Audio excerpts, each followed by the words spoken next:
Good counter. I'm your host, Roddy Too Good. Back at it again. Let's get it. So this is the last Raw before Survivor Series. So we still getting some storyline for Saturday. We still in we have a little some setbacks, some dilemmas. We got to talk. We got some like two matches announced today.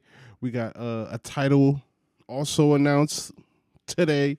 So let's get it, man. So they started off with Gunther. He came out with the suit, so we already know that brother was not fighting. Um, so this is very weird, bro. I don't know. I don't know what they're trying to do here. Like they really just trying to make him look weak, make him look scared. I think like them doing this trying to basically have us believe that Damian Priest is probably his biggest threat yet. But this is a man who fought Randy Orton. This is a man who fought Cody Rhodes. This is a man who fought Sami Zayn. So like when on the level of those guys and like Damian Priest, it's not really comparable. Like I like Damian Priest, but when you talking about like how is he when you talk about like people he should be scared of, he definitely should be scared of Randy Orton more than Damian Priest. Just off like history alone. Like we ain't gonna forget how Randy was out here. He kicked John Cena father in the face. Like, come on. I'm like that's a man I don't care what he does in life. He could become like a preacher. Just the fact that he kicked that man father in the face on live TV, we should always be scared of him. But yeah, he came. So Damien came out. Like Gunther was like really not trying to talk to him, really not trying to engage. And then like he was like, "Yo, man, handle the mic. I want to hear him talk to me face to face." So then he just started scrapping. He just started scrapping. It got outside the ring. He hit him with a razor's edge on the announcement table, and then that was that, man. And I mean, let's be real, bro. Gunther ain't losing to this nigga, man. Gunther is not losing to him, but I guess they just trying to pump him up for real. Like they trying to just make him seem a lot more difficult than it is gonna be at Survivor Series. Like, you know what I'm saying? So I get it. Like I get it, but it just don't like that's what I'll be saying. Like, yo, how you gonna fight Randy Orton and you scared of Damian Priest, bro? Hey man, it is what it is. But so after that, they got the ladies trying to find their fifth member. We all know that Jay Cargill, she was basically attacked. Turns out she has a legitimate injury. They said it's something with like her neck. They said it's like she could be out for like a minimum of 3 months. They said, but dealing with neck injuries, it could be longer than that. So she's out. She's out for a while. I don't know what they're gonna do with the tag titles because I guarantee like they should be like she should drop them. Like she should definitely drop them that tag title and like because like fam, you only one person. Like what's going on? But yeah, they was trying to find. They basically was trying to. Io Scott, she wanted to ask about her partner. They was like, nah, we ain't trying to get no more damage control people. And then Naomi, she suggests Bailey, and then people was kind of looking like Bailey. And then it was like, oh, listen, Rhea came up. She was like, I don't care. As long as I get to get Liv Morgan, I'm cool. And then it was like, all right, cool, fuck it. And then so we got a cool match with LWO and American Made. These guys, like I tell you, bro, like Judgment Day, LWO, American Made. Like these people are guaranteed matches on them every Monday Night Raw. The funny thing is that when we get to like the first Raw on Netflix, they're not going to be on that. They're not going to be on that at all, yo. That's just how it go. But yeah, they had that match, and we had an announcement: the women's Intercontinental Championship, bro. Listen. So we got the Intercontinental Championship, man. We got that. This was it. Listen, fam. I told y'all what was gonna happen. I told y'all this was gonna happen. But yeah, they're gonna start probably the next show. They're gonna start a tournament for that. So we're gonna just basically look out for that. Hey man, I don't know who really gonna win. I don't know. Like it's very. I don't know. I'm not really too. Yeah, I gotta really look into who I think should win this women's intercontinental championship. But in saying that, we got Finn Balor. Finn Balor, he's basically trying to be the new leader of the Judgment Day. Basically telling people like, yo, listen, I know we don't got no leaders, but when y'all listen to me, we get things done. We get things done. And then he had like a little funny, I guess a funny segment with R-Truth. R-Truth talking about he running from Butch, and he was like, yo, you gonna have a problem. You keep on bumping into me. It's like, listen, man, we ain't even cool. You ain't invited to Thanksgiving and all that. It's R-Truth, I guess, man. I guess. And then yeah, I guess so. But oh yeah, and then so Finn Balor and I guess his newfound leadership, they got the victory over the War Raiders, which was crazy to me. Like I'm thinking y'all built these guys up to get the belts, but now yeah, I'm telling you, bruh, the Judgment Day, LWO, American Made, those are guarantees on Monday Night Raw. I promise you. But yeah, so they had that. And then we have the Ludwig Kaiser versus Bron Breaker. This was a good match. It was a solid match, but Sheamus, he came out, interfered, started beating up Ludwig Kaiser.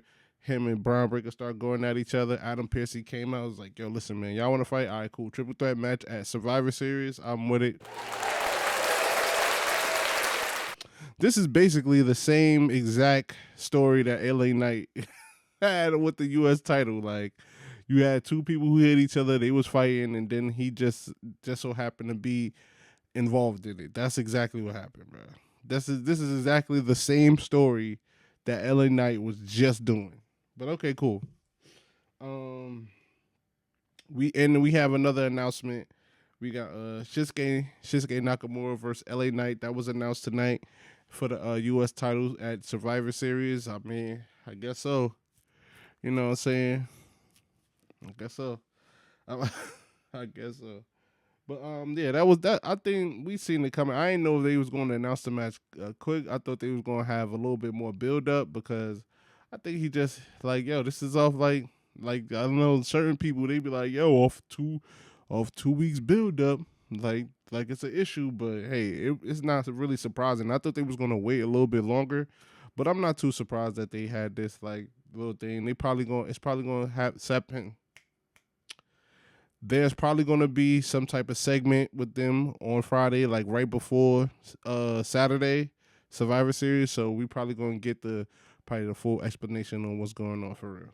But we had a Bloodline segment. Let's go. So the Bloodline, they came out basically saying like, listen, CM Punk and Roman Reigns, they're gonna sit down and talk to each other on SmackDown, and then they was talking about the advantage match. They were talking about Jey Uso versus Jacob Fatu for the advantage match for War Games. This was cool. This was dope. Definitely anticipating CM Punk and Roman. Definitely gonna see the vibes. You know, I see a lot of people with their theories. I see a lot of people with their what they think was going on. Like we gotta, and not only that, and we all know that Paul Heyman 10 times out of 10 he's gonna be there, and we're gonna see what he's gonna say and how he is gonna interact with this whole thing. So I'm here for it. I'm here for Roman and CM Punk, even though I think CM Punk is washed up. I just had to put that out there.